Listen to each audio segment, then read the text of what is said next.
نحمدہ و نصلی علی رسول الکریم۔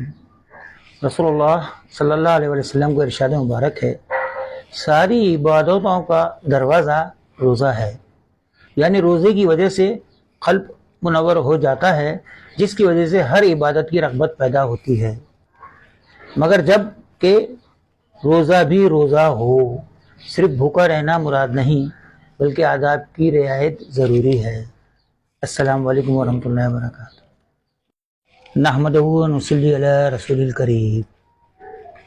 رسول اللہ صلی اللہ علیہ وسلم کا ارشاد مبارک ہے، جنت کے دروازوں میں سے بہترین دروازہ باپ ہے، تیرا جی چاہے اس کی حفاظت کرے یا اس کو ضائع کر دے۔ مزید یہ کہ مطیع بیٹے کی محبت یا شفقت سے ایک نگاہ والد کی طرف ایک مقبول حج کا ثواب رکھتی ہے۔ السلام علیکم ورحمۃ اللہ وبرکاتہ۔